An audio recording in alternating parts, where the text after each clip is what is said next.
what I'm reliably informed is a dynamic stream.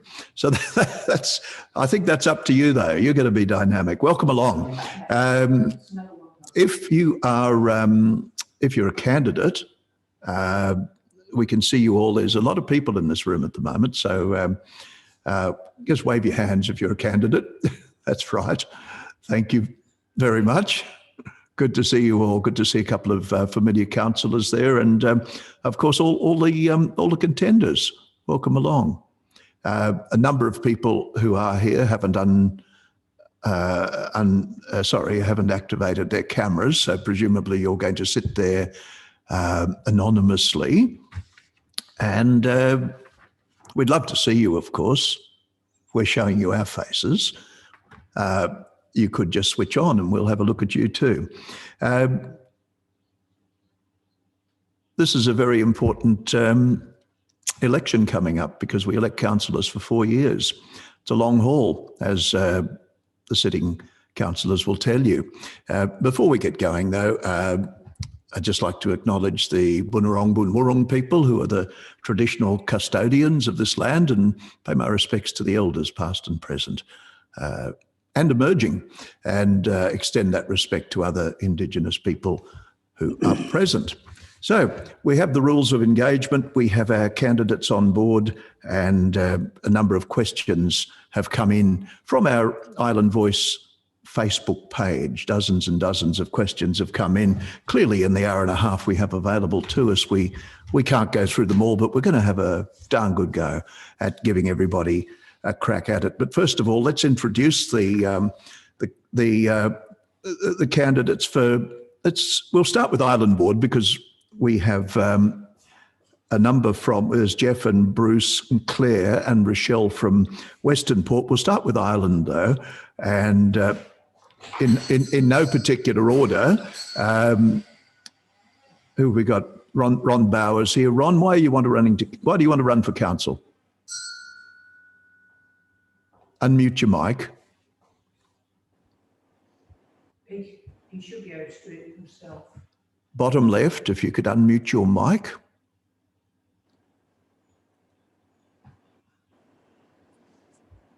Who are we talking to? Ron. Well, while Ron's working that out, Trish Serini, are you there? I got it there. He's back. Here he is. Oh, Ron's back. Sorry, Trish. Okay. Here you go, Ron. Okay. Why do you want to be on the council? Billboards everywhere. What's it all about? Thank you, Jason. Good evening, everybody, and welcome to this Island Voice. Thank you for letting me address you at this Island Voice meeting tonight. I live and understand the ward that I wish to represent. I've owned my house here since 1981 in Cowes, and I made the sea change in 2013. Professionally, and the skill sets that I bring to council is I hold a BA in media, a postgraduate diploma in business administration, and I hold accredited diplomas in gemology, diamond technology, and valuations. I am a leader in the jewelry industry, and for the past 45 years, I've been a director of the family business, Kleppner's Jewelers, which has been established in 1889. Hey, Ron, that's all about you. Why do you want to be on council? I want to be on council because I bring the skill sets, and I was just building up the skill sets. Okay, let's put it this way. I know governance.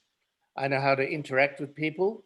I know I've been told I'm a good negotiator and that I'm a good networker. And it's important that you work with your fellow councillors, that you get the programs through. My industry experience with dealing with international people as the Australian representative for the jewelry industry overseas has given me great knowledge on how to work with people. I believe that the issues for the island will come out later in the discussion anyway. They will indeed, Ron. And we're just after a brief overview as to why everybody wants to be on council. Let's go to Trish. Trish Serini, welcome along.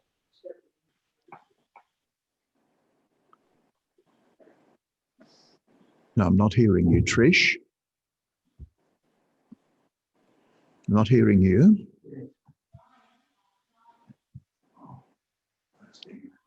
Okay, here I am. Can you hear me?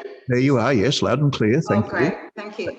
Hi, I'm Trish Sereni and I live in Cowes and have been a resident since 2004 and became a permanent resident in 2017 when we retired here. I'm currently a company director, and prior to being retired, I was a licensed estate agent and director of our investment real estate company.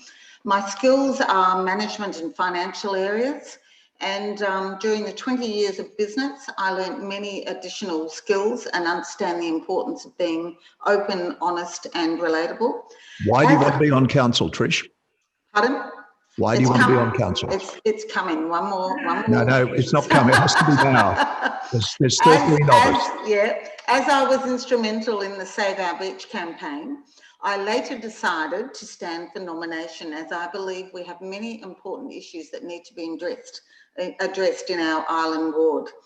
And I believe all the skills I required in my business years and life experience will assist me in being a team player and ensure our island becomes the best council group that we will be known in achieving the agendas that the island needs for the community. Thank you, Trish. Good. Is that good? David Brooks in the room. Thank you. Where are you, David? Put your hand up. Ah, there you are. There's a lot of little thumbnails on the screen. So, David, can we hear you first? Yes. Yes, we can hear you. Why do you want to be on the council, David? Apologies for coming in as my wife, Bhavani Brooks, but technical issues from my end. 4 years ago, I was considering running for council. However, work took me away from the island too often. My work commitment now is reduced, so I'm ready, and I'm 4 years wiser for the wait. During those last 4 years, I've watched council activities with interest and have been discussing the ongoing of councils with my close friends. I've raised my family, worked and volunteered in our island ward for the last 20 years. It's been great. And during that time, I've been president for 4 different community groups: kindergarten, scouts, tennis club and land care. I've achieved strong results for all those groups and built lasting relationships. Now I want to be a councillor to extend my work and the community involvement to a strategic level for the betterment of the island, for both permanent and part-time residents, and for the environment. Our island is a special place and its community assets need protecting and enhancing. And I'd like to be part of the team that deliver this goal for current and future generations on the island. Good on you, David. Thank you very much. Jenny Job, where are you? Put your hand up if you are with us. Ah, there you are. Yes, middle of my screen on the left. Jenny, let's see if we can hear you first. Unmute your mic. Bottom left of the screen. Bottom left of the screen. That's it's not happening. While we're working Jenny out, let's go to someone. Okay. Can you hear me now? Yes, we can. I was clicking on the mute, but it wasn't letting me. That's okay. There's a lesson for everybody here. It's the bottom left of your screen, the little microphone logo. Just click it on and you're on. Trust me, I know where it is. It was just a hold up at the admin level, but don't worry. No worries, Jenny. Welcome. Thank you. Thank you.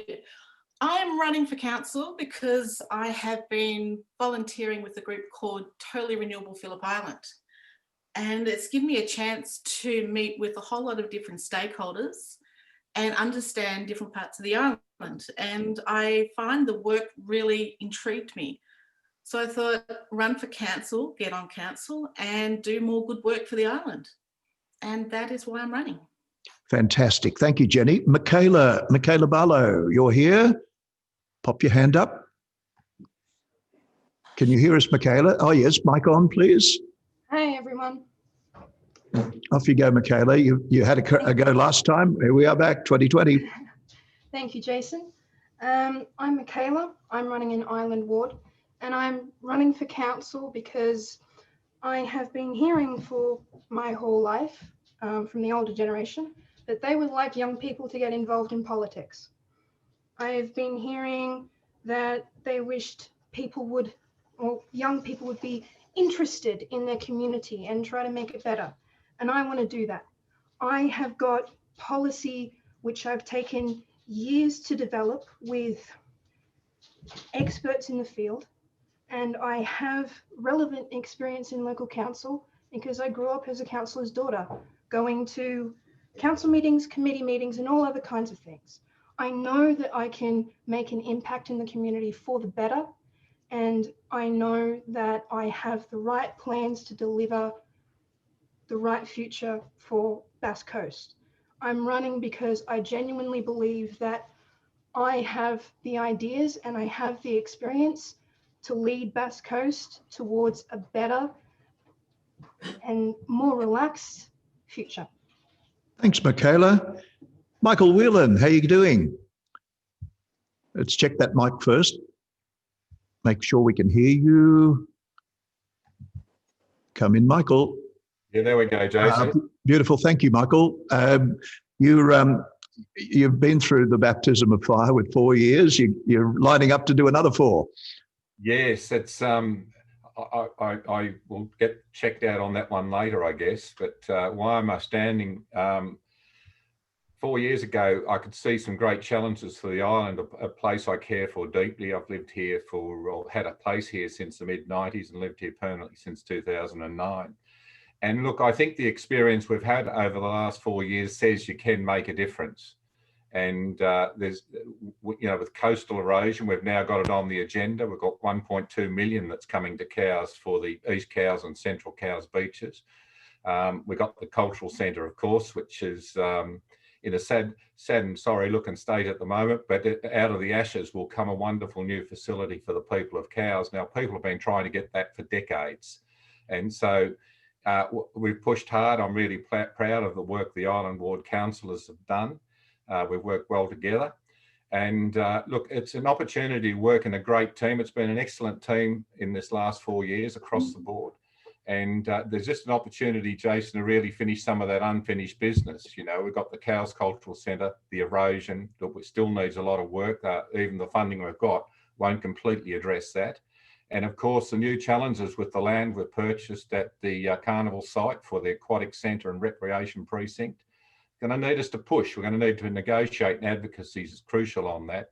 I've got a government relations background, and that comes into real sway there in terms of being able to talk effectively with government. And of course, the other one is the waste transfer station. We've bought land there. We still need to do the work. But look, Jason, that probably wraps it up. It's because you can actually achieve things, care deeply about the place. Continuity. Thank you, Michael. Is Daryl Silver? You're here, aren't you? Somewhere. Hi, Daryl. Check your mic and away you go. Tell us why you'd like to be on council, please. Yeah, hi, Jason, and everybody listening. Look, I bought a place some years ago, and I've been able to spend about half the time in Australia down at Phillip Island. My occupation necessitates I travel to different parts of the world and see what is happening in different communities in different parts of the world, and I compare to what's happening here in Phillip Island. And I'm interested in running for council because I can see some gaps that are in place in terms of creating a sustainable commercial, environmental and community future. So with that, I'd like to, I guess the one issue I have, I'd like to understand how Phillip Island residents and ratepayers get value for money for the rates that they pay, and see if we can't do a little better on the monies that are paid into the council. There are numerous programs in place, as Michael Whelan has just stated, and I'd like to help follow through on those projects to make sure that they are delivered, but are delivered in a financially viable way for the community, so that the residents and the ratepayers do feel that they've been a part of the process and that they are receiving value for money that they're paying away. My background is medical science, and I have Masters of Applied Finance to go with it as well. Good on you. Thank you, Jay. Thank you. Thanks very much, Daryl. We'll just have quick intros if we can. I think the only one we haven't heard from Island Ward now is Ash Belsar. Are you here, Ash? Ash is not here, sadly. So they're the 7, a number of the 6 of the 7 Island Ward candidates who are standing again. Just before we go to meet the Western Port Ward candidates, we've got Island Voice President Peter Paul has joined us in the room. Hi, Pete. Good evening, Jason. How are you? I'm good. How are you doing? I'm doing well. I just want to congratulate all the councillors, prospective councillors being here tonight, taking this opportunity. You've said about the 4 years. Well, that's an Olympic effort. And I think for those running for council and representing your communities, you have a wonderful challenge ahead of you. And I wish them all the luck over that time. Can I also thank you, Jason, for hosting tonight, and Linda Marston for their work. But I think on with the show, and let's just hear what the prospective councils have to say tonight. Thanks, Jason. Good on you, Peter. Thank you very, very much. And our thanks to the Wild Food Farm at Rill who are hosting us here tonight. You can see the sunset behind us from the cafe. So we've got a little bit of an operations centre here, mainly because the broadband is brilliant, which is very good. Western Port Ward candidates, how are you doing? We've got 4 of you lining up for 3 places. There's Jeff Ellis, Bruce Kent, Claire Leserve, and Rochelle Halstead. Let's hear from the newcomer, Rochelle. Tell us why you want to be on council. Yes, good evening, Jason. Thanks for the opportunity to address tonight. I've got experience having worked in government for a number of years, and also as a councillor. I was elected to the Frankston City Council some 10 plus years ago. I was very young at the time, only 34 years of age, and not all that experienced at the time back then, but I learned very quickly, and I understand how council works, what to look for. And I guess I'm standing for Bass Coast because I believe that that experience that I got back then, and also the life experience I've had since, puts me in good stead for representing the community. I'd like to bring a balanced approach to council decisions, and that's right across Bass Coast Shire, ensuring that we're making decisions for all residents of Bass Coast. I have an interest in the environment because I personally am also very interested in making sure that we create a sustainable future for future generations. I'm also interested in planning. I'm concerned about what I believe we will see as an onslaught to Bass Coast following the restriction of COVID-19, and that's been also confirmed by people I've spoken to, that there's been a 477% increase in the interest for Bass Coast. But I guess I also want to be a bit of a champion for those that aren't a part of any groups and who are, don't have the time to be involved as part of a community group, but still would like to have their voices heard and to see services and facilities delivered. And that's on things such as drainage, roads, footpaths. So those basic needs, garbage, there's been a big call for extra services during peak times. I'd love to see that looked at by council. We'll get to the specifics later, if you don't mind. Well, there's a lot of questions on garbage. So for now, Rochelle, thank you very much. In our introductions, Jeff Ellis, you're lining up again for another go, for another 4 years. I know you're there somewhere. There you go. Let's hear from you, Jeff. Why are you doing it again? Let's hear from you. Let's get your mic on. Jeff Ellis, we need your microphone. And I've just unmuted. I had several messages there that said the host was not allowing me to unmute. Oh, look, she's wicked. I'm not saying that. You said that.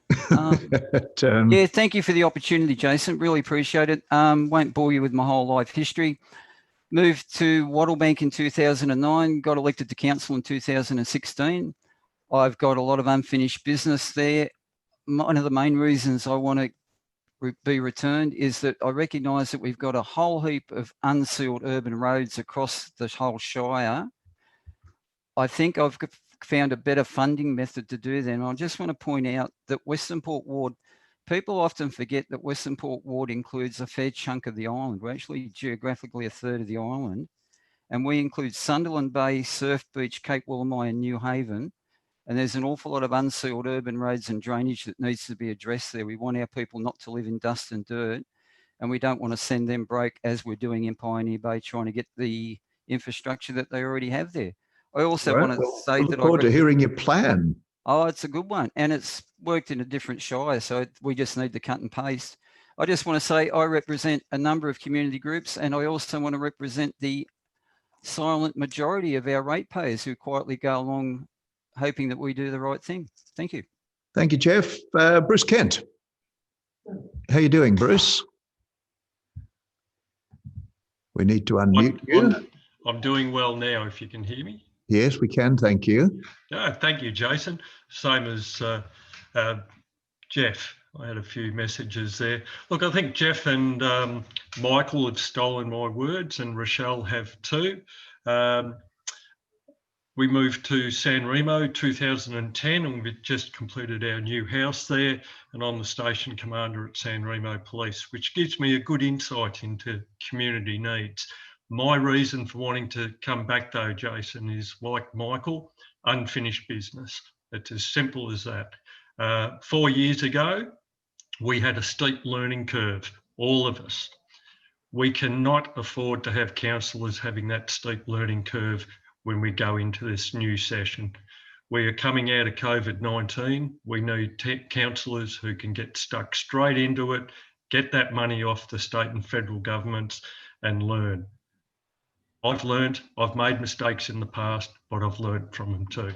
And I'm ready to go right now. Thank you. Thank you, Bruce. Claire, how are you doing? Claire LaServe, we need to unmute Claire. Yes, I've got to find the little picture to do it all first. That's all right, Claire. Claire, someone's finding your picture first, the thumbnail. Okay, can you hear me? You're on, Claire. Thank you. Why are you going again? I should say that thank you, Jason, for holding another forum for candidates to, step up for local government. It's a great honour and a privilege to be able to do that. So why am I standing? If I address the first part of this question to Peter, I'll probably continue to stand until we've got a pool of Phillip Island, Peter. Yeah, I always told you I'd put your name on the chair until we finally got one, but there is unfinished business to do. I think that we've tracked incredibly well with some of our major funding allocations. I've been a strong advocate for, the recognition of Bass Coast right across the government levels of government, and I think that we deserve to have our fair go. So there's a lot of things that the council itself can't fund, but I think that we can certainly advocate strongly for those funds, and I believe that's a part of my skill set in doing that. Also, I think that there's a sector of this community, the farming community, that I've always represented and stood firm on for their, their needs. I think that they own the vast majority of the land, yet, they struggle with their rates like everybody else. So I certainly represent them wholeheartedly, and believe that the environment is very important, and coastal erosion issues that we really need to go hard on, because they're not something that we can totally fund ourselves. And we need to advocate very strongly to all levels of government to protect this unique environment that we've got, because in the scheme of things, Bass Coast, and particularly Phillip Island, is the jewel in the crown when it comes to tourism for this state. So I believe that we deserve to get that funding and to make Phillip Island the model of tourism. They want it, so we should be able to deliver it. So there's a number of programs, and I can talk to that later. I'll stop there because I'll get... Good on you, Claire. Thank you. Your audio is just a little bit flaky too, by the way. I'm not sure if there's anything you can do about it. It's just breaking up a little. It could well be your internet connection. But we heard 98% of what you said, so that is good. Do we have anybody here from Bunurong Ward? Bunurong Ward. I've got 25 faces per screen. If you put your hand up, I can't see anybody there. We had apologies, didn't we, from Les and Brett and Julian? No, not from Brett. Not from Brett. Okay, not to worry. So there's nobody here from Boonwurrung. Nonetheless, we'll talk about the structure of the council a little bit later. I've just had a note from the producer. Just a moment. Okay. Questions coming in by email. You've all touched on waste management in your opening remarks, particularly the new candidates. So let's have a question here that came in, and for those who are watching us now on this stream, we put out the message a week ago for people to email your responses to our Island Voice Facebook page. And we literally had hundreds of responses. So we've tried to distill it down into categories such as waste management, aquatic centre, dogs off leash, community engagement, erosion, disability access, governance, presentation of the island, and the list goes on. Let's kick off with that perennial waste management and the red bins. A question from Paul. And these are his words. The lack of weekly collection of landfill red bins during the peak visitor period is a problem for Phillip Island, as visitors increase volumes and tourists tend to use just any bin and don't sort rubbish well. Would you support reviewing the waste contract and determining what cost such a variation in the contract would impose? Let's hear from a sitting councillor first. Who'd like to take it? Bruce, off you go. And again, we have to unmute you. We're going to. You've got me. There's a little. It's all right. Off you go, Bruce. Look, I'm very proud of the 3-bin system overall. We've diverted 70% of our landfill as a result of that. And I honestly believe that a lot of people don't use the bins correctly, especially the green bin, which can take all your food wastes, dirty cardboard, pizza boxes, green products and so forth. And you throw that in with the recycle bin, and what have you got left? You really shouldn't have that much left. If we're talking about tenants, I've been a landlord in the past and pulled in a couple of $1,000s a week in rent over Christmas. Should I be paying for my extra pickups? I did, or I transferred the garbage myself. But yes, I would take a look at the whole situation. Quite prepared to take a look at it. In regards to the contract, I would have to seek further information as to what we're locked into, and there are very few players available too in regards to that contract. Thank you. All right. Let's hear from one of the other sitting councillors first, because you've got the inside knowledge on the contract, which is the second part of that question. Can it be amended? Let's find somebody. Who's got a hand up? Good on you, Michael. And we'll get you unmuted first, and away we go. You're on. Yes, Jason. Look, the point is that the state government is reviewing the bin system anyway. We're going to go to a 4-bin system. There's just been the consultation that's been out through Engage Victoria in the last month or so. Now, I think that'll go a long way towards addressing the problems we've got with people not understanding the system and putting their rubbish, intermingling their rubbish in the wrong bins. And so what we're looking at is a infrastructure, 4-bin infrastructure statewide. So it's going to take that issue out.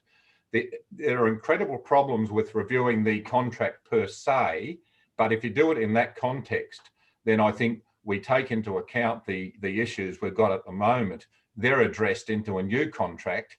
As Bruce said quite rightly, if we were to go to the open market at the moment, we'd get scanned probably because of the nature of the recycling market that's occurred internationally.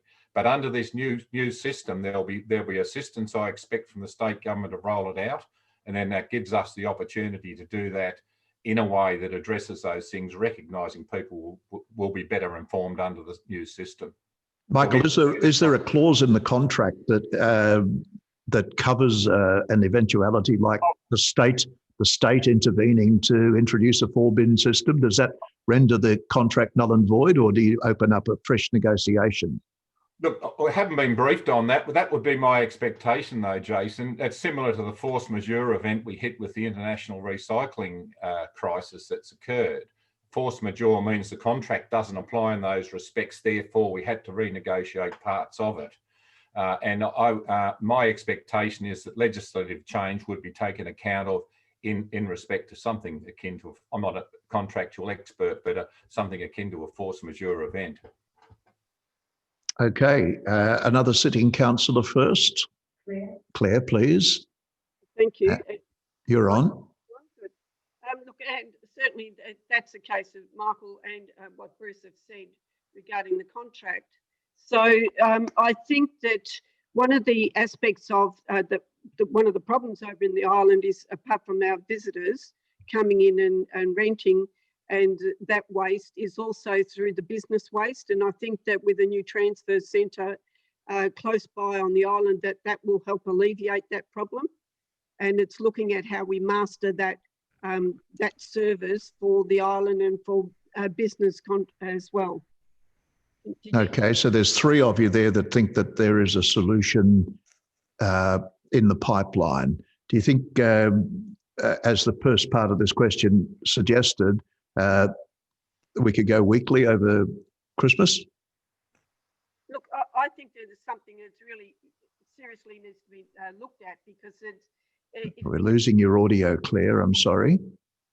It is something.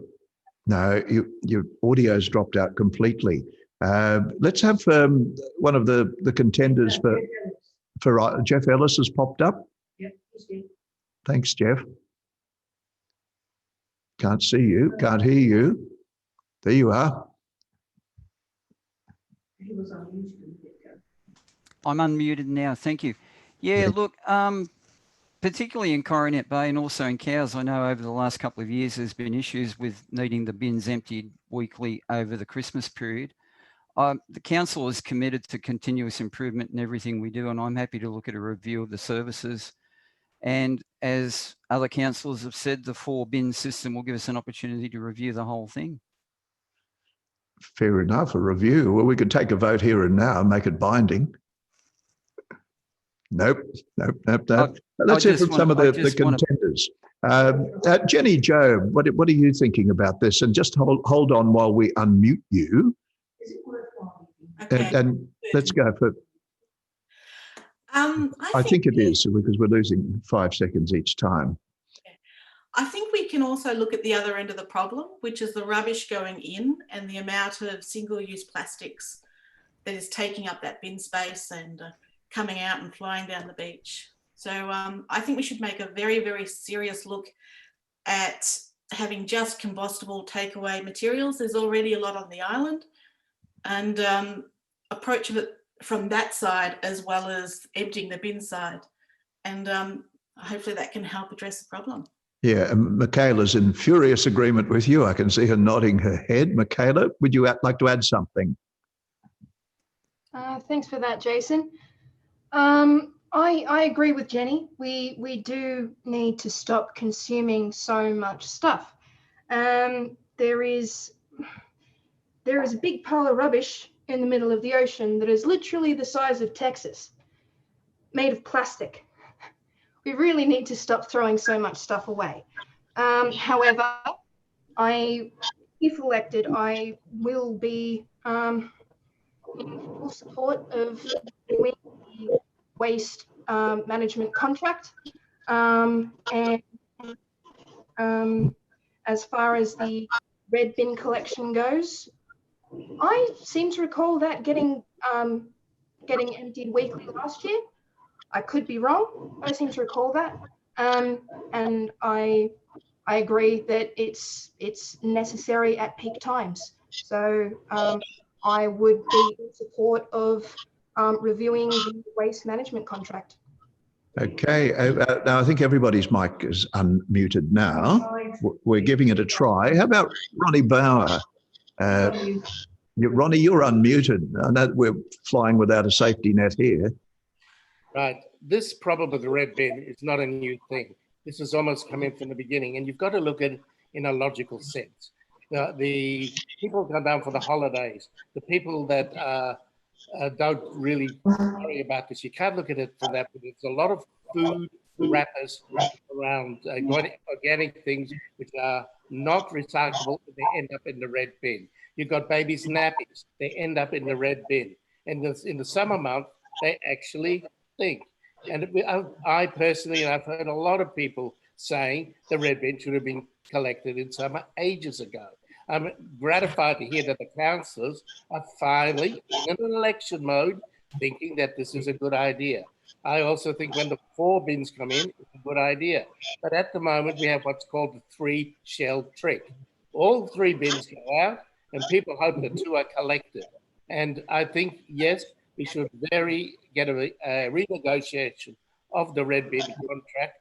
And if I'm elected, it is one of the first issues that I will bring into council that we look at and amend that. And the charge for the bin collection should be part of the rates, not an additional charge on top of the rates. All right, Ronnie, thank you for that. As I said, we've attempted to unmute everybody's microphone. I can detect a bit of feedback through there. So if you could all just drop your volumes on your speakers, just that little bit in case it's feeding back. And I don't know which one of I've got 25 people per screen here. I don't know which one of you's got a loud speaker going, but as long as you can hear us, that's the important thing. Let's move on from sorry, we have a Daryl. I'm told Daryl has his hand up, and I can't see you, Daryl, but where are you? There you are, Daryl. Let's hear from you. Yes, it was just about the bins. I agree with the other commentators about this, and I'm sure there's an opportunity to review the contract given the changed circumstances, especially if the government brings in a 4-bin system. I'd like to point out, though, that there probably needs to be something better done in educating the visitors, whether they're long-term, week-long or 2-long visitors over the holiday period or weekenders, on how to use the bins. I'll give you an example. I just walked down this Church Street yesterday and there was a house there that had obviously been occupied by maybe a dozen youths or a school group or something, and the red bin was piled to overflowing. So I'm really not sure what that was all about, or if it was an education or it was just the sheer volume of people. But I think when I speak with people about the bin service, they are not always exactly clear on what should go in that red bin.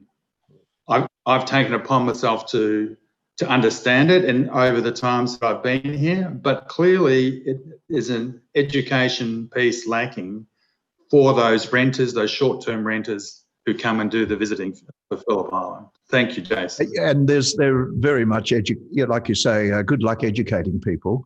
Having just sold a B&B and 7 apartments this week, we're quite used to people just standing up from dinner, leaving it on the table, leaving every pot and pan in the sink, and expecting us to empty the plates, take the bins out. The bins are full of cigarettes stubbed into eggshells. It's an unenviable task, cleaning up after some people who simply don't care. They don't care about our standards. They don't care about our rules. They just want to have a holiday. Like the one-nighters who will drink 72 bottles of beer. And that's an almighty lot of glass or cans to go out. So good luck educating them. See what happens.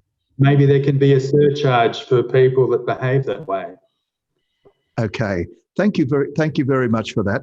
I think we need to move on from this topic. Madam Adjudicator. We're running out of time. We've actually been running for 45 minutes and you've only done one topic. That's right. Let's move on from waste management to the pool. A lot of people are keen on the aquatic centre. So from Peter, I wonder who that is. My question for the candidates is related to this, to aquatics within the Shire. The Shire's committed to 2 aquatic centres. So one, with Phillip Island deemed the tourist destination of the Shire by the state, will they support building the first centre on the island? This will also ensure continuity of swimming in the Shire during the process. 2, the pool fund information indicates that a 50-metre pool on the island, lost my place, is financially viable given the potential to run training camps for external groups and use by visitors. Whereas the financial viability of a 50-metre pool in Wonthaggi is less assured, says Peter. If council decides to build only one 50-metre pool, will they commit to building it up on the island? And a 3-parter question here, will they commit to starting to build as soon as possible after the plans are finished by June, as per council's budget process indicates in the first year of this council term? Who wants the pool question?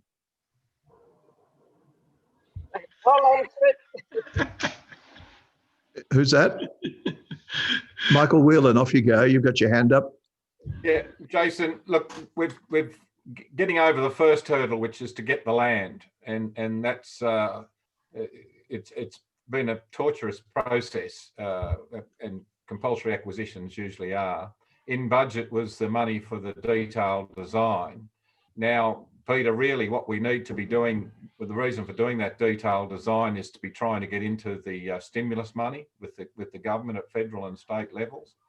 And that's to set ourselves up at a federal election next year. We need to get in there with our advocacy and get the funding towards this pool. I know it's not what your question was asking, but that's really how we have to do it, is we have to get the funding through those governments so that we can progress this. We'll be in good shape to do that by virtue of having done the detailed design that's been funded. Did you want answers to the other parts of it? Yes, of course, an Island Ward councillor is going to support the pool being here, and there's no doubt about that. So that's my answer to that one. Okay, well, that's, would you start committing to, well, you can't build until the land is in the bag, so to speak, can you? So look, it's close. You've outlined the process. It's close. Then with detailed design, then we've got to go after the money with those other levels of government. The idea is to get it done as quickly as absolutely possible, as far as I'm concerned. Anybody else on pool? Ronnie's got his hand up. Mr. Mo, we've got to find you. Here we go. Now, the swimming pool issue has been going on since I've been on the island since 1981. The land at the carnival site is the ideal area for it. And I agree with Michael Whelan that it's almost been accomplished now.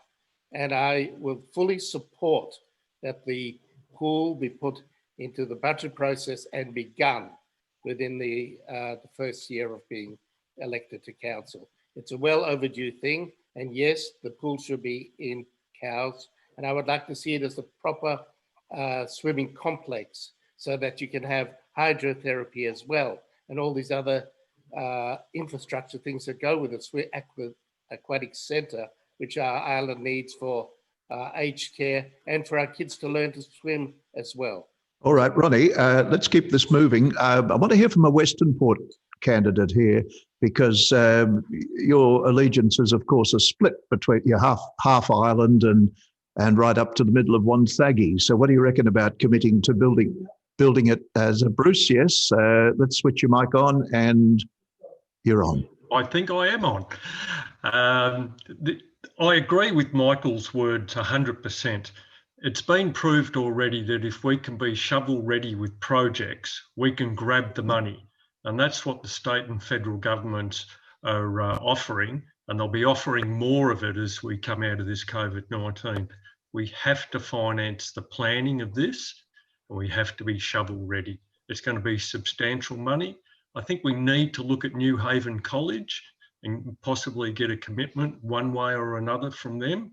That in the past, there has been talk about commitment from them and money, and every little bit helps. Commitment to do what, Bruce?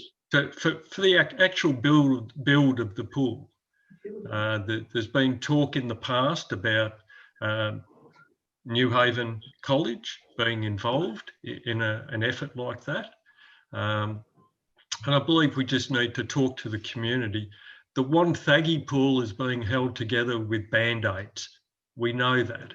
It was a bad design. We've got a kids pool in there where if one of the kids goes in with a rough nappy, in the past it's gone through to the main pool. And we have had some feedback from council maintenance team, and yes, they're hoping that it has got a pretty good lifespan, but there's no guarantees there too. Okay, so which one gets first, Wonthaggi or Phillip Island? I'll make the commitment that we should be shovel ready with our planning ASAP with the island pool. Do you believe there's substantial money to be available? Well, for the planning stage, we need to be shovel ready. Simple as that. And that can take up any offers. Yes, it's good to say, yes, we'll commit for the build in the budget. But as a councillor, you need to look at the whole budget, not just saying we're going to find quite a few $1 million right now in next year's budget. You need to look at the whole budget. But for a commitment for the planning, yes, that needs to be done. All right, I'd like to hear from Rochelle here, because you're also having a tilt at Western Port Ward. Are you going to stand up for the island pool or the Wonthaggi pool? Oh, Jason, I'd just like to make the point, when it comes to the island has received a significant amount of funding in the last, in the term of the last council. We've seen the community centre with the 19.2 million.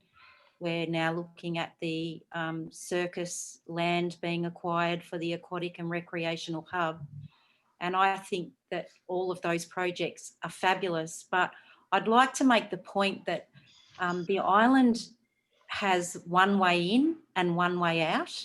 And if you start to locate all of your regional facilities in Cowes, you are going to cause more problems for the island. I hear the island ward, the island councillors or candidates talking about sustainability, environment, and the need for less planning, less development on the island.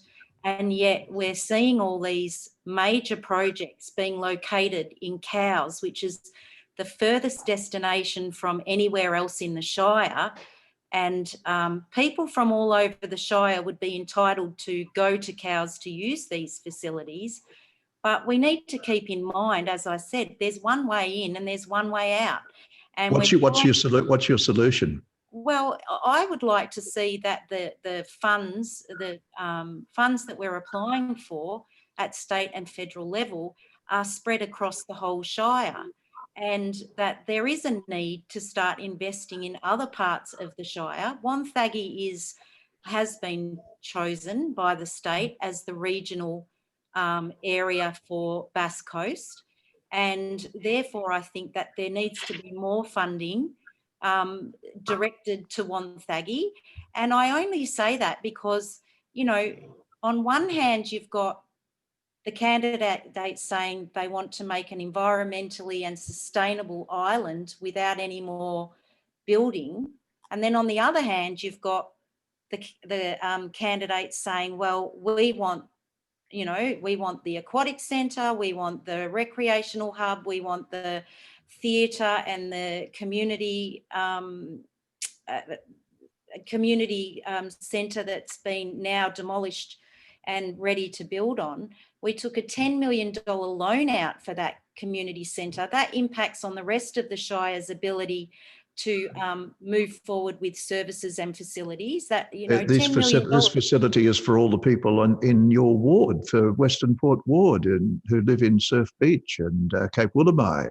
Yes, and I don't argue that they also need those facilities. But what I'm saying to you is that do you want the island to be environmentally friendly and sustainable, or do you want to bring as many people from the mainland as you can possibly cram onto the island, which is what is going to occur if you continue to put the regional facilities in Cowes and the rest of the Shire need to drive to cows to access those facilities. So what I'm saying is, and this is where when my experience from being on Frankston Council, and I can tell you that anyone who's been to Frankston would know that Frankston is a very difficult city to get around.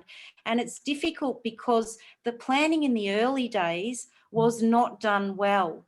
And they have spent years, centuries.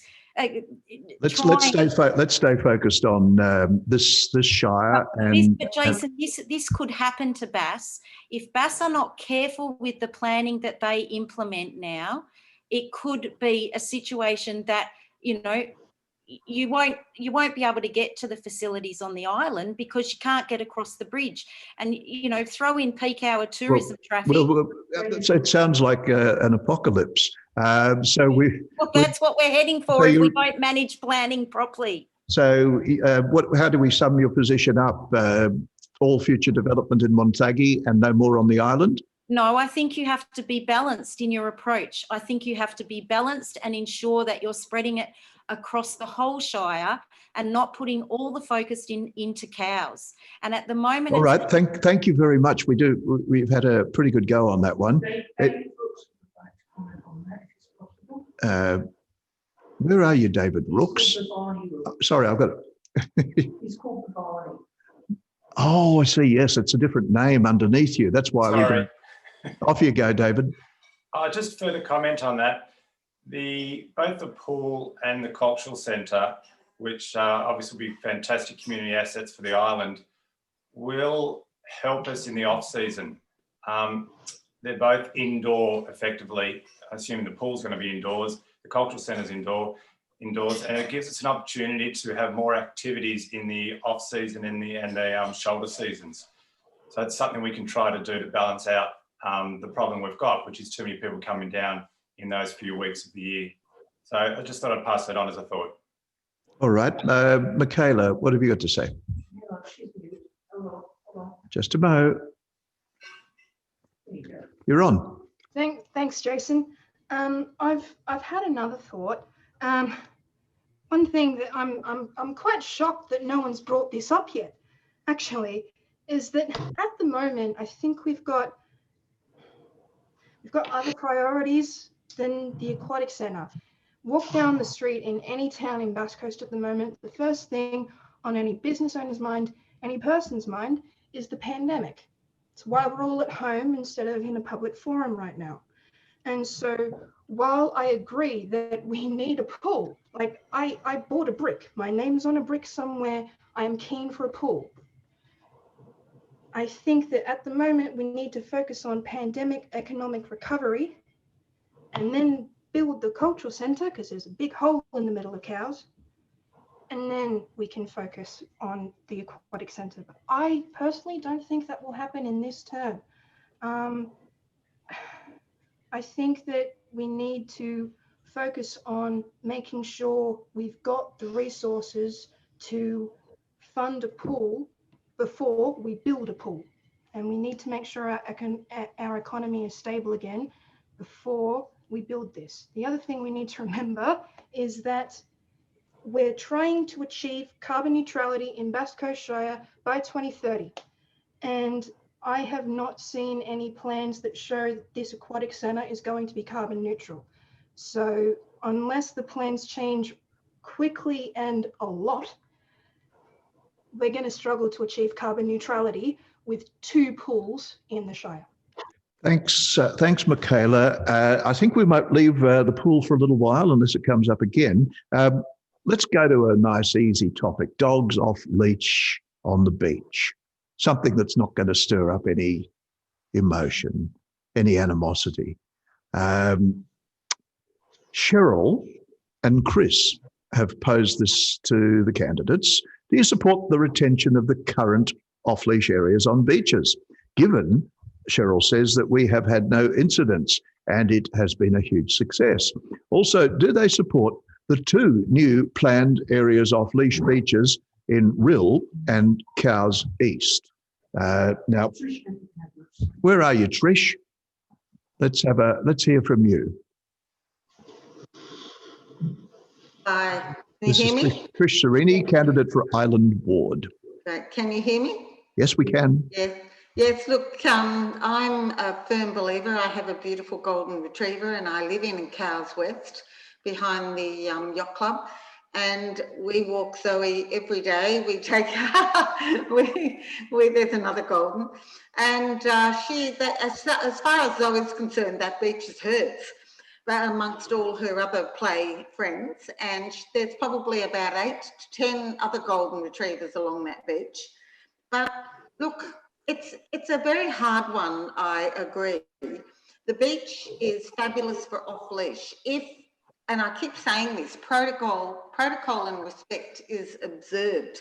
And unfortunately, some people don't have that. Like I went for a walk yesterday and all the plovers' nests are out and they're fenced off. So I put the lead on Zoe and I put it on her while at the caravan park because there's a lot of people there and there's food that she can smell.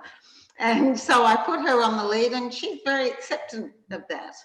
But look, I would love to see the off-leash beach extended to Anderson, where we didn't feel guilty of having our dog off lead, where a lot of other people do take them off lead to that full extent. Let's whip around the rest of the candidates. What are you thinking, Daryl Silver? Have you got views on dogs off leash?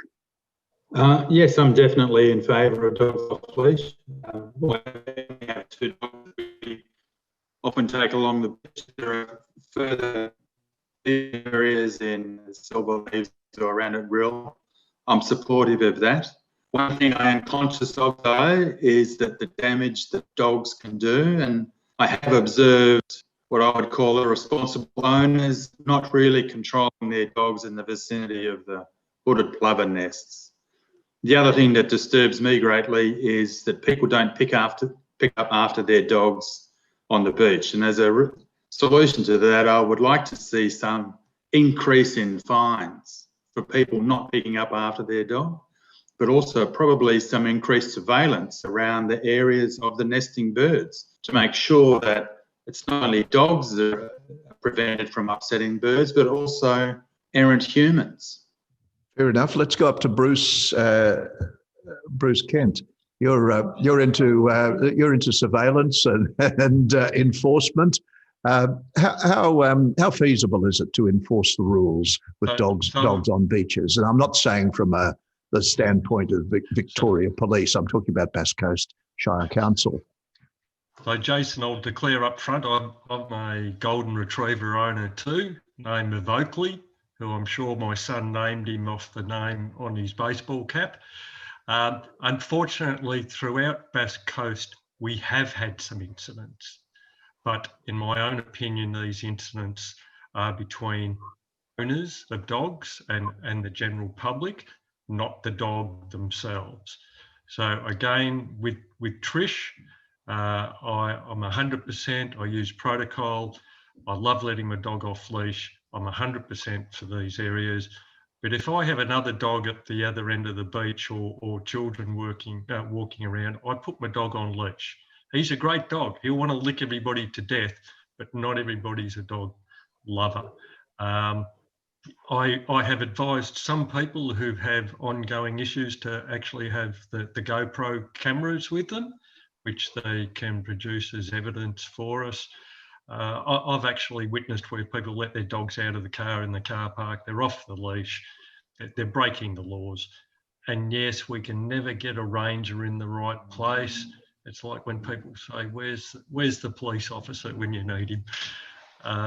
It is very hard for that enforcement, but we cut our own throats as dog owners when we probably don't speak up to other dog owners.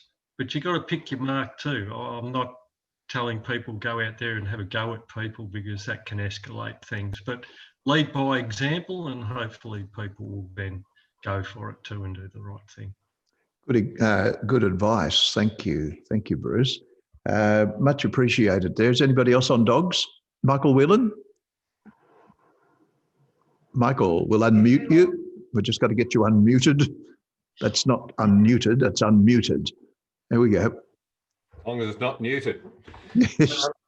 Yes, I better speak on this because I've achieved some notoriety in this area, as I didn't support the leash-free beaches. However, I want to make it quite clear that I've been quite happy to see those beaches go ahead in the sense of see how they go. I'm not looking, as was put around at one stage, to change that. I'm quite happy for it to go along as it is. My problem, and Bruce certainly covered this, is the irresponsible dog owners. And we've had an incident on a beach where my wife was bitten, and the owner sat there. The owner just sat there and said, "Oh, doesn't usually break the skin."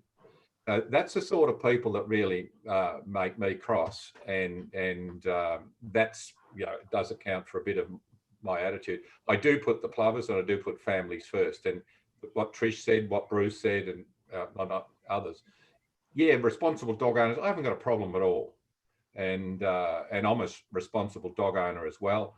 I don't take him on the beach. I do take him down to Blue Gum for a run every now and again. I haven't done it for a while, but he's got 5 acres here to run around on, so he's a very well looked after dog in that regard. And no, I have no problems with the existing ones staying as they are. Craig has asked us, do you support sports ovals to be used for off-leash areas at certain times? And that gives the example of other areas in Melbourne. Are you still asking me? Yes, while your mic's open, yeah. Proposal, and I'm going to steal Jeff Ellis's thunder here because he's been pushing this one, but I'll say it for you too, Jeff, is to put a leash-free area in at the rec area, new rec area when we get there, if in fact that's achievable in the overall plan, and I can't see why it wouldn't be. So opening up more areas, absolutely in favour of that. I think we need that. And we need to also have the training areas for people so they can help socialise their dogs and the likes, all those things that need to happen. Thank you. Thanks, Michael. Much appreciated. Well, let's move on to the subject of engagement, council's engagement with the community. Now, Andrew has posed the question. There have been exceedingly poor engagements undertaken by council. Andrew gives the example of the San Remo skate park, where most residents and businesses learned about the proposal via the media. The Cowes Cultural Centre, where the initial stakeholder reference group was only formed with a small percentage of the actual users. And RRV, what's that, Regional Roads Victoria's traffic proposal in New Haven, where residents and businesses directly affected were not consulted. Council officers' answers to public questions often lack a meaningful response, says Andrew. These are just a few of examples. But how do you think you could improve the engagement process? And as a councillor, will you undertake to respond to community correspondence in a meaningful and timely manner? Who are we going? Who'd like that one? What about Jenny? Jenny, where are you? We haven't heard much from you. There you go. Hello. Jenny Job. Yes, hi. Well, my background's in communications, and currently I'm using social media, Facebook, my candidate platform, and if elected, I would keep that open and continue to engage with the public as much as possible. It's just so essential that we talk to people and they can have timely interaction with us, and we respond meaningfully to emails, of which I've had about, well, over 50 or so directed to me. So it's been a really good process and should continue. Thanks. Okay, who's that? That's behind the hand, it's Ronnie. There you go. Michaela, you can go up to Ron. No, the dog's on leash. Put him on the beach quick. No, we've moved on from the dogs, Ron. I'm sorry. Sorry about that. No, but I think what can exemplify this community engagement is that the governance rules restricts public questions to 50 words, including the preamble. Now, this shows a bunker mentality by the councillors to engage with the community. I think we need to open it up. Matter of fact, I'd even like to see a Q&A where people can submit a video question. I think there is not enough engagement And I can tell you from the car ferry fiasco and also with the cultural centre, there has been limited engagement with the community. And I think this has to be much better communicated, all these capital work programs, and that way you move and get the confidence of your councillors with your community. Trish is nodding furiously there. What have you got to say, Trish? I'm sorry, Michaela first. Yeah. Sorry, you can see me. Yes, the car ferry fiasco. Yes. That was a very challenging time. And yes, look, I agree that there should be more. I know they don't like the word transparency, but more open dialogue with the residents. And yeah, that car ferry thing was actually a stressful time. And it took a lot of time out of our lives, but we achieved what was necessary. You know, to find out from the yacht club that the rear of our foreshore was all going to be car park, and the road was going to come down to Osborne Road to get onto the ferry was horrific, and there was no dialogue, no communication, nothing at all as resident owners, and we pay premium rates here. We've worked hard, we've had businesses, we have beautiful properties that back onto the foreshore here, but there was no communication, nothing at all.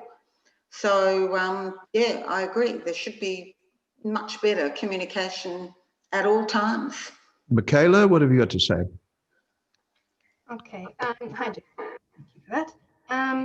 I'm noticing that all of these other candidates have got some good ideas for consultancy and engagement. I've actually got some policy and some plans. I'm thinking that all council meetings, briefings, but also committee meetings and everything else that they can legally publicly show should be put onto YouTube. Council should be hosting Facebook Live Q&A sessions far more often, and they should be uploading videos onto YouTube explaining council goings on their YouTube page at least a few times a week, so that people know what's going on and they can get community consultation on the important things. As for how I intend to show transparency and honesty, my website and my Facebook page, you can see everything on there. I upload all the time to put up new information so that the community knows what I'm doing, and I intend to continue that. So you're saying council should be using their website more? Their website, their online presence. I'm a child of, well, I'm a Zoomer, so I am a child of technology, and I can see that there's a way to utilize that has not been doing thus far, and I think we can make that better. I have quite a detailed policy on this, which is on my website, blueskyfutureresearch.com. Keep plugging it. Is there anybody else like to add something on Mr. Whelan has his hand up, Michael? Yeah, thanks, Jason. I've learned a long time ago not to defend the indefensible, and the car ferry consultation I actually was bad. I don't agree. Cultural centre, I think that's been a good one. That's been going on for years. The problem with question time council meetings, we're trying to shoehorn too much in. I think the community connection sessions were good, but were stopped because of the COVID. We need to find a way around that and actually have a dedicated time for that interaction. Okay, Jeff Ellis, were you swatting a fly, or were you asking it to have a word? I was giving Michael the big thumbs up. We really need to get back to having the community connection sessions. I think this is a good example. We could do this. I think we need to have them more frequently than every month that we used to have it. I've also tried earlier on to get councillors to be able to have a blog attached to the website, so that in real time we could communicate more. We answer a lot of emails. I hear what Jenny Job is saying, and some weeks I've answered over 200 emails on particular subjects, and that having a blog would be able to have a real-time conversation and answer what people ask us directly. But yeah, sorry if I stole your thunder there, Michael, but big thumbs up for community connection sessions coming back. Thank you. Okay. And yeah, they're a great loss, aren't they? Totally agree. COVID has much. Sorry. Had you finished there, Jeff? No, it's good that you cut me off. I could rave for hours about this, No. but I also think we need to come up with a better forum for the questions at council meetings too. I think one of the things is that if we get, say, the angrier we make people, the more questions we get. And if you look at, say, the wind turbine, we've had like 10 or 12 questions, so we try and truncate them. Maybe we need to even come up with a different forum, like a separate section that we could do early in the day where we actually talk about questions that have been asked so that we can make them longer, get over the 50 word limit, and let people ask the questions that they need to ask. Thank you. All right, we're going to change topic now. Trevor has sent us an email question about New Haven Road, and he nominates Regional Roads Victoria plans extensive road changes in New Haven, yet ignores the key element of the bridge in this process. And you may recall earlier tonight, we're talking about the sustainability of development on the island, and the bridge was brought up. For example, Trevor asks, what's the life of the bridge and what threat does it pose to the island economy if it fails? Now, whilst the bridge is a Regional Roads Victoria responsibility, council can and must advocate for the community. Does the replacement or health of the bridge override road development in New Haven as far as you're concerned? And if so, what will you undertake to do about it? Let's have a councillor. Bruce, put you on just a moment. So Jason, I've got to say I'm involved with a safety audit of the bridge every couple of years, and our bridge is fine at the moment. I can tell you it's safe. Anything beyond that, I can't comment on, but they do diving inspections, they do the concrete inspection and so forth. There has been talk from Vic Roads briefing council about having 3 lanes across that bridge and counter-levering the pedestrian footpath area off the side of the bridge. I personally think that would be a great thing, that we could look at the traffic coming off the island during our big Grand Prix and so forth. And they've spoken about having overhead gantries with the red crosses, green ticks, or hydraulic rams dividing the roadway there. Vic Roads has a policy where they have said we can fit no more cars on the island. That's what they say. And their policy is, but we want to move the cars faster onto the island and faster off the island.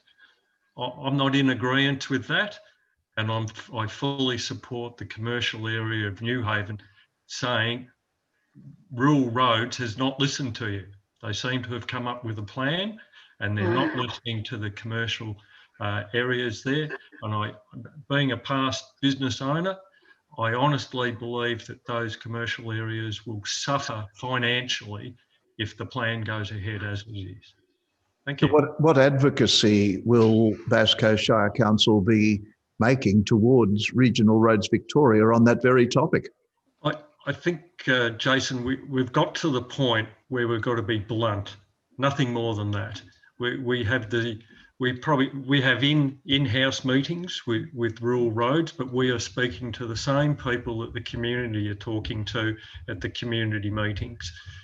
We just need to get more blunt. It's as simple as that. If you're travelling from Cows and you want to go to one of those commercial areas, the current plan says you've got to drive past them and do a U-turn at the roundabout. I know a customer, as soon as they drive past you, you've lost them. Simple as that. And I've pointed out safety issues to Rural Roads, and in my own opinion, we could do a replanning of that area, and they just do not seem to be listening to us. It's a challenge. It's a challenge indeed. And people in New Haven, of course, are acutely impacted by this. We're going to move on to disability access and ask you all, this is from Teas, do you support providing all-weather ramps to access beaches to improve access for everybody? And who hasn't spoken for? I haven't heard from David Rooks for a while. Come on up, David.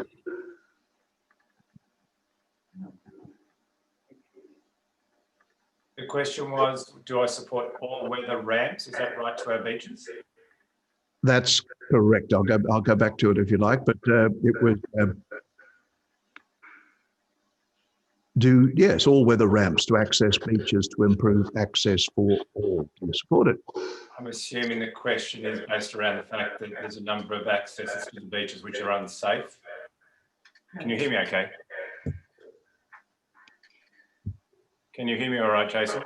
Not that well, but anyway, we'll keep going. Okay. It's a great idea. If it means that our access to our beaches is going to be safer, then I think that's a fantastic idea.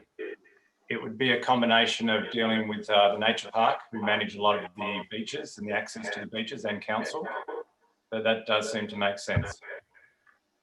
Okay, anybody else? All right, we'll leave it. Moving on.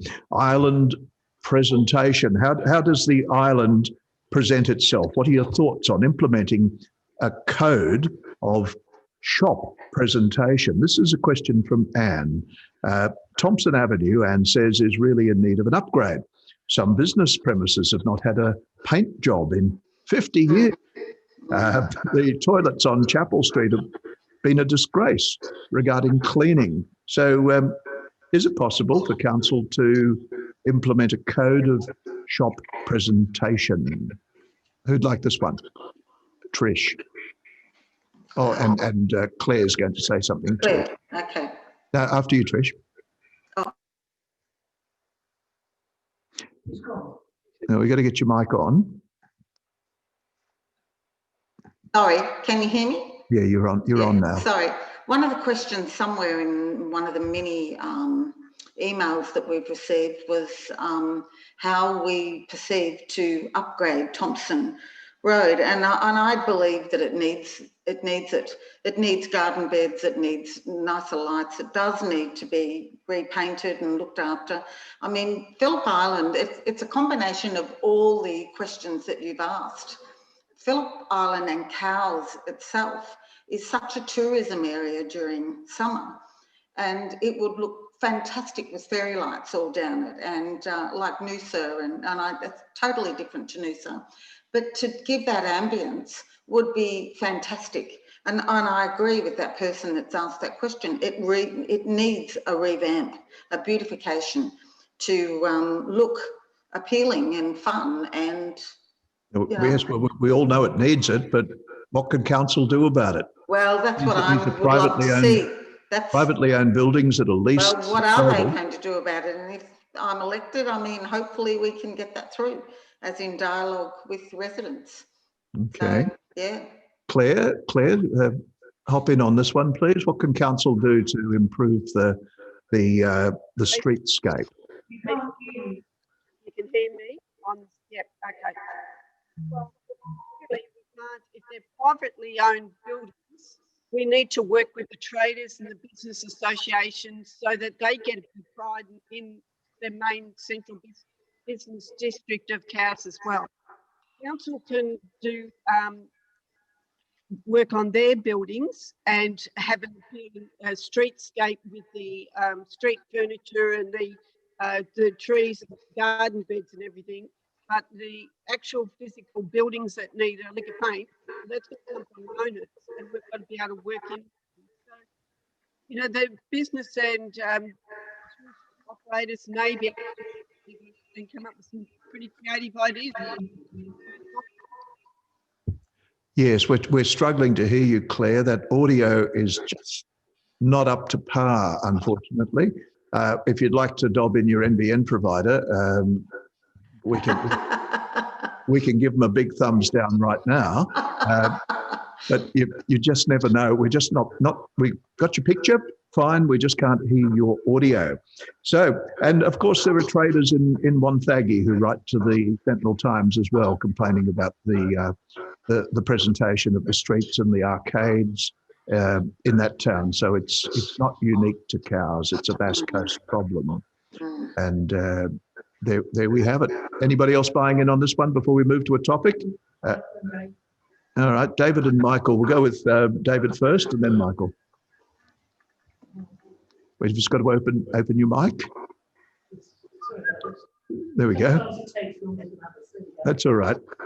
We just explained there's 25 little thumbnails per screen and we have to find you to open you up. Off you go. Claire's right that it has to happen through the Traders Association. The Phillip Island Business Network being the newly developed Traders Association, basically a rename and a revamp from the old PIPA. I have already put my hand up and asked them if I'm elected, I'd like to join the PIBN Association and work with them to achieve some improvements in the streetscape. Okay, Michael Whelan, let's get you on. And thanks, Jason. I think I'm already on. Yep. Yeah, look, I think Thompson Avenue needs a complete rethink.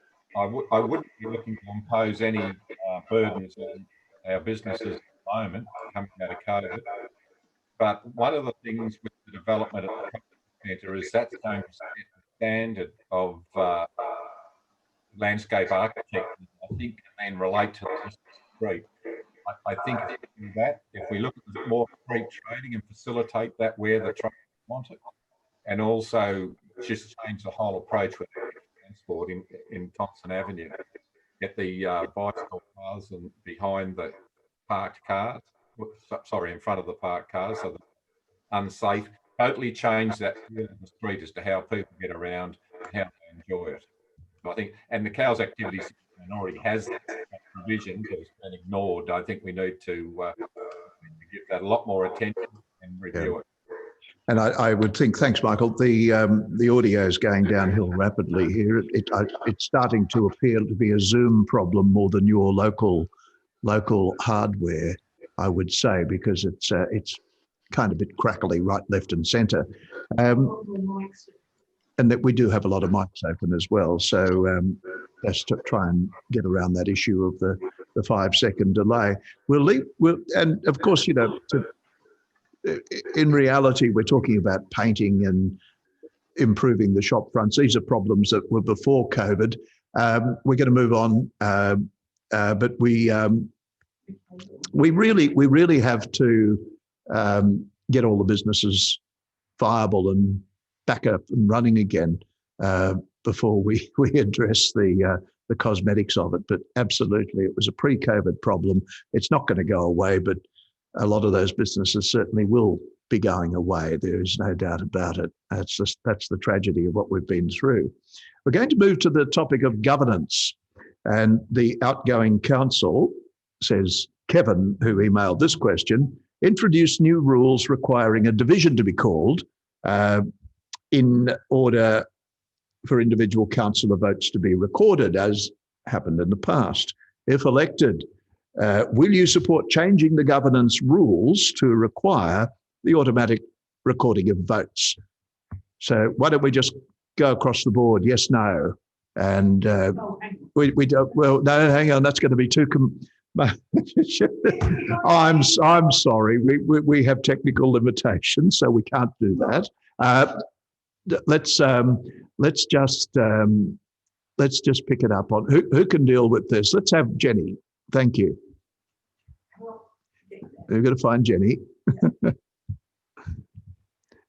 helps. Gee, it'd be great if you were all. Helps, Jenny. Thank you. Be great if you were all in the one room one day. Oh, no, we can't hear you, Jenny. That's all right. All right, okay. You can hear me now? Yes, that's good. A resounding yes. I think everyone's been very upset and we need to do this. Okay, that's a yes. Ronnie Bauer? Oh, hang on. Sorry, we'll have little commercial breaks while we find your audio. Right, can you hear me? Yes. Definitely. If there's something I know that I definitely bring to this council, it's governance. And I've looked at the governance rules for the running of the meetings, and that's just one part of it that needs to be addressed. As I said before, the 50-word question, I think that the recording of votes is crucial, not just carried, and I would even have it carried unanimously. I think that the division is important, but it should be just recorded automatically. The other things, and one of it, I'll just bore everybody for a moment. The most fundamental thing missing from the governance rule at the moment is what is a quorum? It's listed in the definitions, but not in the body of the document. It talks about if you don't have a quorum, but it'd be very handy to know what actually is a quorum, which is stated by the Local Government Act, which is absolute majority of councillors. And you can't move from there. There are many other aspects of the governance rules which I would like to investigate within my first 3 months of being elected to make it fairer, easier, more transparent and accountable to the community. Good on you, Ronnie. Thank you very much. Who else has had experience with the procedure on the floor of council now? Obviously, the sitting councillors. What do you think? How practical is it? Who's going to pick it up? Okay, Michael Whelan has put his hand up and so has Bruce. Bruce, you're open. Yes, thanks, Jason. Look, I have no problems being recorded. It's as simple as that. No problems with my vote being recorded.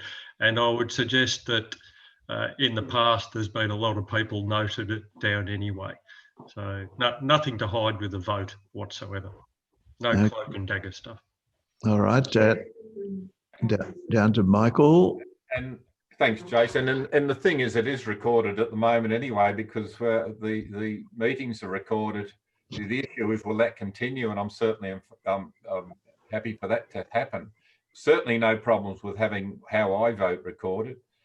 In fact, not having called a division on a few things, I wish my vote was recorded the way I voted. Okay, we're just a little bit over time, but let's slip one in for all the cat lovers. Caroline has asked about a cat curfew. What do you think about enforcing domestic cat curfews to protect our wildlife? Who'd like to pick that one up? Michaela? Thanks, Jason. I actually received an email on this question this afternoon. I think at the moment the cat curfew laws are not working as they stand. We have far too much wildlife be killed by cats every year. I think that the disincentive for letting your cats out should be far worse. The fines should be far steeper. I also think that if your cat is found outside your property, well, the first time you get a huge fine, and the second time your cat gets put down and you get a bigger fine.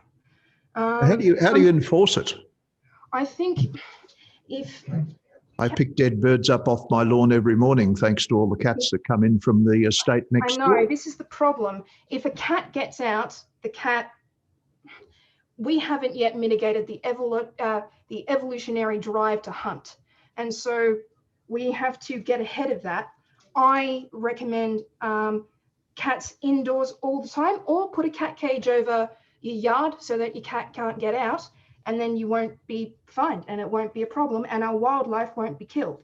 I think that we need to give information when cats are registered at council, so that the cat owner can find out about people who build cat cages, or how to build one yourself. And then also give information on the fines that will follow you if you allow your cat to get out and kill wildlife. Okay, anybody else on enforcing a cat curfew? Who's open? It should be David. David. Yes, I think the community at large, we're becoming more and more aware and educated on how cats are quite detrimental and effectively killers for a lot of our wildlife. I think it's time we work towards a 24/7 indoors only for cats and take it from there. Fair enough. Let's talk about effectiveness of Bass Coast Shire Council as an entity. Ronnie Bauer, you are campaigning on a platform a bit Trumpian, putting the island first. Is that possible? And I want to hear from the sitting councillors here. Is it possible in the Bass Coast structure of 9 councillors for a councillor to put the island first? How do you work it out when you sit down on the table with 8 other councillors who represent other wards? How do you put it first? Well, Bruce Kent. No, that's your policy, Ron. Let's hear what the others have got to say. Thanks, Jason. Up front, you can't do it. You've got 9 councillors. We're all negotiating and trying to look after our own communities, but we have sworn allegiance to the whole of Bass Coast too. So you must look at the big picture. But we all have our pet areas too, and it is a bit of give and take too. And I've got to say, over the last 4 years, the councillors tried to even it out. We do look at the budgets that have been spent, and we try to get at a fairly level balance between the 3 areas. We don't always see that. It's not obvious when you see this. One area might get a huge amount of money and other areas get a whole lot of small things. So it is a hard one. And I've just got to remind councillors or future councillors, it's Bass Coast. And then you look at your wards too. And I think the 3 councillor system works very well, but we need to be a whole too. We have a limited budget. What about another councillor on this one? Michael? Yeah, thanks, Jason. Look, what Bruce says is quite correct. Is you can't achieve anything on your own. And clearly you need your other ward councillors on board with what you want to achieve. And I think we've done spectacularly well here in the Island Ward anyway. And I love the fact that Rochelle was drawing attention to that and thought we might have gone a bit far. I'm quite happy to push for further. But look, that's because we sold 50,000 in the summertime, and there is the demand there already. It's not about making it the destination for the whole of Melbourne. They're already coming. So, but look, Bruce is absolutely correct, and there are swings and roundabouts. So it's about negotiation. It's about having a clear picture of what you want, which is really your priority set, and then working with other councillors outside of your ward to get that done, but being prepared to work with them to get what they want done as well. So, you know, it's give and take, it swings and roundabouts, but look, our roundabout's done pretty well this time around. So Ronnie Bauer, you've heard the sitting councillors. Can you join them at the table and still put the island first? Well, Jason, if you hadn't cut me off at the beginning, I was actually coming to that in my introduction, saying that I will work with the other 8 councillors to achieve what we need for the island and the Shire. But you cut me off before I got to that point. And the other councillors are absolutely correct. You can't be a lone wolf. I will not be a lone wolf, because you have to negotiate. As I said, I'm a good negotiator and a good networker. We will get it done. But I'm being elected for the Island Ward, which means I'm responsible to the community of the Island Ward, which is most of the island. And that's why I'm saying I'm putting the island first, because I'm listening to the needs of my constituency, which is actually what everybody is doing here, being elected to represent the community. And that's why I said put the island first. I will not deny there are many issues, but even you, Jason, will have to admit, how many times we heard, oh, the council is so Wonthaggi-centric. How many times is the council Wonthaggi-centric? And it's only in the last little while that we've even got the swimming pool on the agenda.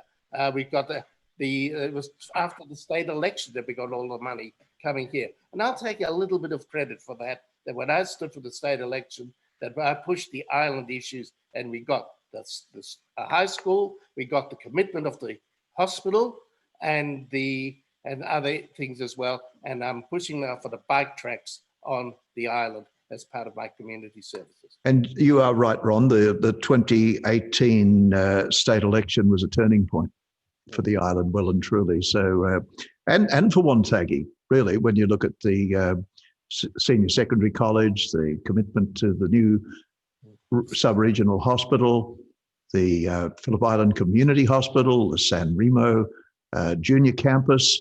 It's been a good time. It's been a very good time. Out of Phillip Island or even Montagny stood at that election to fight for our rights then? All righty. We're going to wrap it up now, everybody. And I want to thank you all. Thank you all for being here tonight. To all our would-be councillors from Bunurong, Western Port Ward and Island Ward. 7 candidates standing for Island Ward. There's only three seats at the table. It's 4 standing for Western Port Ward. All 3 current councillors having another go and Rochelle joining them. And there are 5 candidates coming up for Bunurong, none of whom are with us tonight, but nonetheless, that's good. So we've had a great response. Zoom's performed pretty well for us, I think. We've done our best there, and a couple of audio glitches here and there, hopefully. And if you're watching us on YouTube, thanks for sticking with us, and it will be posted there as well for you to review the highlights of tonight's Meet the Candidates. So we hope next year we can be back and we can do it all in the same room once again.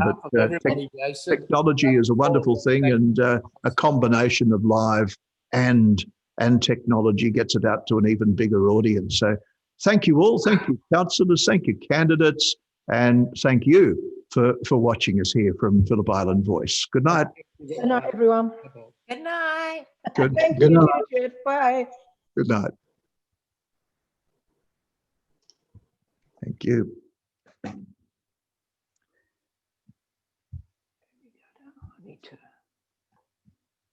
going to end for everyone.